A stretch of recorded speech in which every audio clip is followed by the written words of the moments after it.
Hello बच्चों, welcome to quest education. मैं हूं आपका केमिस्ट्री टीचर, मेरा नाम है दिप्यमान और आज मैं फिर से आ गया हूं आपके लिए एक शानदार सा टॉपिक लेके जिसका नाम है आयनाइजेशन एंथैल्पी। ठीक है ना। डाउटफुल टॉपिक है बहुत ही, और बहुत ही डिमांडेड टॉपिक है। ठीक है ना। तो बिना वेस्टिंग द टाइम चलते हैं, आगे बढ़ते हैं, देखते हैं है क्या, ये क्या है आयनाइजेशन एंथैल्पी, ये क्या रहस्य है इसमें। चलिए इसको खोज के निकालते हैं। तो पहला क्या है ना, आयनाइजेशन एंथैल्पी आप समझ लीजिए कि बच्चों आयनाइजेशन एंथैल्पी है क्या, ये कुछ हाथी घोड़ा है क्या। चलिए आ जाइए। क्या रहा था, मिनिमम एनर्जी। याद रखिएगा पहली तो बात ये है मिनिमम, कम से कम। और एनर्जी का मतलब तो आपको पता ही है, energy. The minimum energy required to remove मतलब हटाना, एक्सक्लूड। रिमूव का मतलब क्या है, एक्सक्लूड। एक्सक्लूड एंड किसको आप हटाओगे भाई, electron from an isolated gaseous atom in its ground state. मैंने अब पिछले क्लास में मैंने आपको बताया था 2 स्टेट्स होते हैं, एक है ग्राउंड स्टेट, दूसरा क्या है, एक्साइटेड स्टेट। तो ये जो चीज़ है वो आपका ग्राउंड स्टेट वाला पार्ट है। ठीक है ना, समझ में आ गया आयनाइजेशन एंथैल्पी। तो इसमें क्या है, ये आपका जनरल फॉर्मूला है। क्या है, जनरल फॉर्मूला। जनरल फॉर्मूला कह दीजिए, जनरल रिएक्शन कह दीजिए, जो भी है। ये एक्स कोई एलिमेंट है जो कि गैसियस स्टेट में है, ग्राउंड स्टेट में बता दीजिए। तो ये जो एक्स है ना, ये एक्स क्या है, कोई भी गैसियस एटम है। हाँ, तो आयनाइजेशन एंथैल्पी में क्या है, मिनिमम एनर्जी है। ठीक है ना।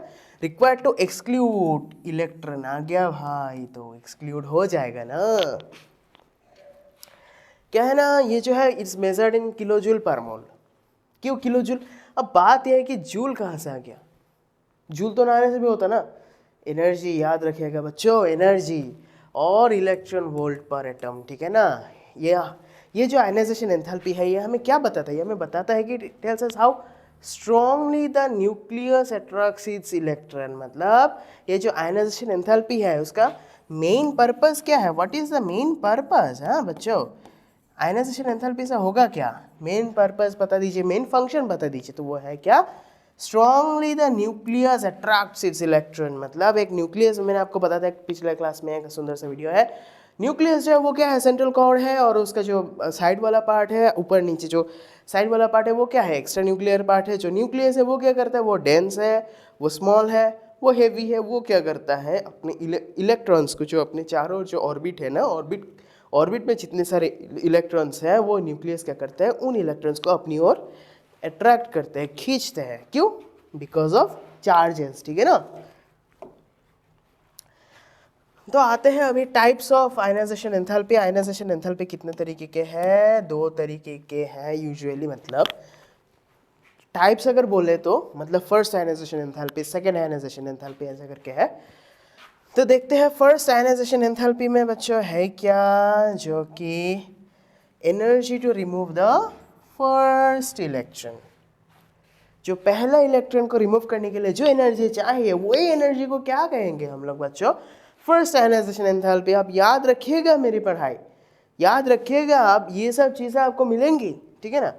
फिर आते हैं सेकेंड आयनाइजेशन एंथैल्पी। मतलब एकदम इजी सा बात है, क्या, energy to remove the second electron.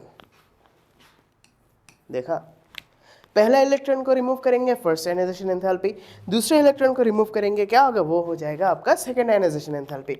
अब ये जो है ना, ये जनरल फॉर्मूला को आप एकदम नोट डाउन कर लीजिए, बहुत ही इंपॉर्टेंट जनरल फॉर्मूला है।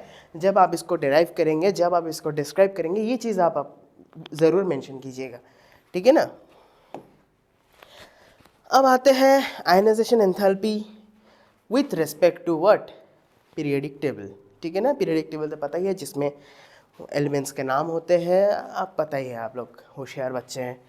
तो पीरियडिक टेबल में इसका प्रॉपर्टी क्या होता है, आयनाइजेशन एंथैल्पी जो है उसका प्रॉपर्टी पीरियडिक टेबल में कैसा होता है, अक्रॉस ए पीरियड क्या होता है ना, एटॉमिक साइज क्या होता है, डिक्रीज होता है।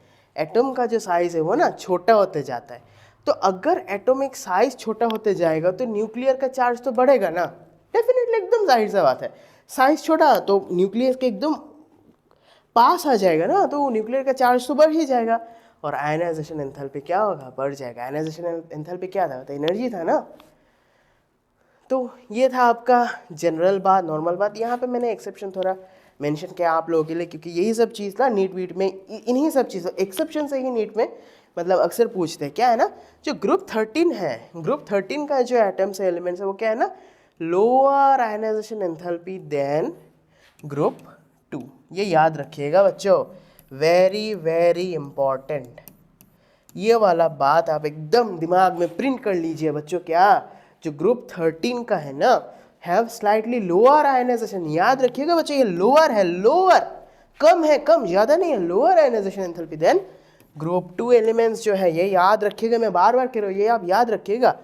क्योंकि और यहाँ पे आप देख लीजिए इसका रीज़न क्या है, what is the reason, because p orbital is higher energy than s orbital. मैंने आपको ऑर्बिटल पढ़ाया था बच्चों, ऑर्बिटल पढ़ाया था, याद है।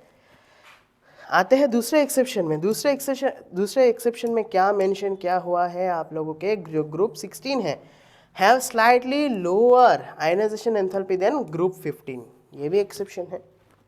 ड्यू टू, क्यों, what is the reason, reason क्या है, हाय ऐसे थोड़ी ना, due to extra electron repulsion in doubly occupied orbital. यही चीज़ आपका मेन है, एक्स्ट्रा इलेक्ट्रॉन रिपल्शन। इतना इलेक्ट्रॉन रिपल्शन होते रहता है ना बच्चों, जिसकी वजह से क्या होता है, इनका जो ग्रुप 16 का है वो स्लाइटली लोअर है, थोड़ा सा लोअर है, लेकिन लोअर तो है ना। अब डाउन है ग्रुप, एक्रोस ए पीरियड तो आपका वो पता चल गया। अब डाउन द ग्रुप क्या होता है ना, एटॉमिक साइज आपका बढ़ते जाता है, एकदम ऐसे ऐसे ऐसे ऐसे धीरे धीरे धीरे धीरे आपका एटॉमिक साइज बढ़ते जाएगा। और शील्डिंग इफेक्ट क्या होगा, वो भी इंक्रीज होगा। साइज ये तो आपको पता ही है कि atomic size is directly proportional to क्या, शील्डिंग इफेक्ट। एटॉमिक साइज बढ़ेगा, शील्डिंग इफेक्ट भी बढ़ते जाएगा, और आयनाइजेशन एंथैल्पी क्या होगा बच्चों, डिक्रीज होगा। जाहिर सी बात है, एनर्जी है ना ये तो। नेक्स्ट क्या है, हाईएस्ट, ये बहुत इंपॉर्टेंट पार्ट है, ये भी एक एक्सेप्शन है। मैंने एक्स्ट्रा नोट के लिए आप लोगों के लिए, बच्चों के लिए मैंने इसको रखा था कि हाईएस्ट आयनाइजेशन एंथैल्पी किस में होता है, नोबल गैसेस में होता है, ठीक है ना। हाँ, अब इसको क्या पढ़ेंगे, ही हैज़ मैक्सिमम IE क्या ये ही हैज़ मैक्सिमम IE होगा, नहीं बच्चों, ये ही हैज़ मैक्सिमम IE नहीं होगा। ये मैं आप लोगों के ऊपर छोड़ता हूँ, आप बताइएगा कमेंट सेक्शन में कि बच्चों ये ही है क्या ये सच में ही है, वो इंग्लिश वाला ही शी है, या फिर कुछ केमिस्ट्री का कुछ है, ठीक है ना। ये आप लोगों के ऊपर मैं छोड़ रहा हूँ, आप ज़रूर बच्चों कमेंट सेक्शन में लिखिएगा। लेकिन हाँ, अब देखिए लोएस्ट आयनाइजेशन एंथैल्पी, ये देखते ये क्या है, एल्कली मेटल्स हैव, इसमें क्या है, लोएस्ट आई है, ठीक है ना बच्चों। ये लेकिन आप ज़रूर कमेंट में बताइएगा, मैं जानने के लिए बहुत बेताब हूँ, ठीक है ना बच्चों। तो मैंने जितना आपको पढ़ाया था उसी के ऊपर एक प्रीवियस ईयर का पेपर था, क्वेश्चन आया था जो नीट 2019 में आया था, ठीक है ना। आपको दिख रहा है ना, फॉर द सेकेंड, आपको दिख रहा है ये बच्चों, for the second period elements the correct increasing order of first ionization enthalpy. जिन बच्चों ने पढ़ा नहीं है उन बच्चों को अगर ये क्वेश्चन दिया जाए कि फर्स्ट आयनाइजेशन एंथैल्पी, ये पढ़ के तो बच्चे खत्म, अरे सर पढ़, मुझे पता ही नहीं है, मैंने सर आयनाइजेशन एंथैल्पी पढ़ा था, मैंने तो इलेक्ट्रॉन गेन एंथैल्पी पढ़ा था, लेकिन सर मुझे तो पता ही नहीं कि फर्स्ट आयनाइजेशन एंथैल्पी है क्या। लेकिन जो बच्चे इधर पढ़े हैं ना, उनको पता है कि फर्स्ट आयनाइजेशन एंथैल्पी है क्या, ठीक है ना बच्चों। तो ये क्वेश्चन मैं आप लोगों के लिए रखा हूँ, आप लोगों का गिफ्ट है ये, ठीक है ना। जितना मैंने पढ़ाया है उसी के ऊपर आप इसको इजीली सॉल्व कर पाएंगे, ठीक है ना। इस सवाल को देखते ही आप 4 देंगे, ठीक है ना। इस सवाल का जवाब आप कमेंट सेक्शन में दीजिएगा, मैं ज़रूर देखूंगा, ठीक है ना। तो इसी के साथ आज का क्लास यहीं पे ख़त्म होता है। थैंक यू बच्चों।